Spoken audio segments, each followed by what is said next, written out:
1 843 053. C'est le nombre officiel d'Alsaciens depuis le 1er janvier 2012, un chiffre en hausse de 6% depuis 1999 et qui suit la tendance nationale. Au top 10 des bassins alsaciens qui gagnent le plus d'habitants, on trouve l'arrondissement de Sélestat-Erstein dans le Bas-Rhin qui gagne 16 700 habitants et l'arrondissement d'Altkirch dans le Haut-Rhin qui accueille 7 000 nouveaux Sungoviens. Mais la tendance n'est pas à la hausse dans toute la région. Les vallées vosgiennes souffrent d'une démographie décroissante. En 1900, Sainte-Marie-aux-Mines comptait 12 500 habitants.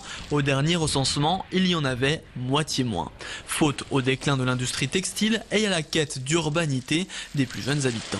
On a une population depuis un certain nombre d'années plutôt âgée, au-dessus de 60 ans, et le renouvellement des jeunes se fait moins vite que je dirais, la disparition des personnes âgées qui décèdent. Alors aujourd'hui, la seule solution pour augmenter le nombre d'habitants, c'est d'abord de maintenir l'activité au niveau où elle existe, pour rester attractif, d'avoir un certain nombre de services, mais aussi d'installer de nouveaux jeunes venus de l'extérieur et bien sûr plutôt des jeunes avec un pouvoir d'achat pour alimenter, je dirais, tous les services et tout ce qui est commerce.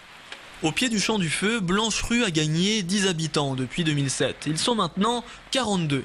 Coincée dans un cul-de-sac au milieu des sapins, Blancherue est la plus petite commune d'Alsace. À part ça, ce titre honorifique ne change pas grand-chose dans le quotidien des 17 familles du village. En définitive, entre une collectivité de 40 habitants ou d'une centaine d'habitants ou même 300, 500, il n'y a plus malheureusement de grosses différences parce qu'on n'y trouve plus beaucoup de commerces de proximité. Au niveau des services publics, il y a aussi une désertification et donc dans nos petites collectivités, ce sont les regroupements pédagogiques, ce sont les réflexes intercommunaux qui prévalent. Au-delà du nombre d'habitants, l'INSEE s'intéresse à la prospérité de la région. Par exemple, l'Alsace est la région de France où il y a le moins de pauvreté. 10,3% de la population touchée, mieux que l'Île-de-France, mieux que Rhône-Alpes. Côté salaire moyen annuel net, le podium est un peu différent. Île-de-France première, Rhône-Alpes deuxième, Alsace troisième région de métropole où l'on est le mieux payé dans le secteur privé, 22 650 € annuels. Des statistiques qui masquent à peine de fortes disparités géographiques. Les plus riches se trouvent plus facilement près de la frontière suisse ou à l'ouest de Strasbourg que du côté de Sarre-Union. Dire que l'Alsace est une région riche, c'est très juste. Le problème est de savoir comment cette richesse est répartie.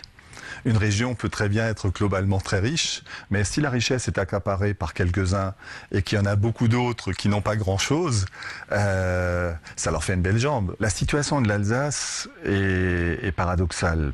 En Alsace, on a des contrastes extrêmement importants. Si vous prenez les banlieues populaires de Strasbourg ou de Mulhouse ou de Colmar, la situation n'est pas la même que si vous prenez des zones résidentielles. Il y a 1 97 439 habitants dans le Bas-Rhin, 748 614 dans le Haut-Rhin. Les moins de 20 ans représentent plus de 24% de la population régionale.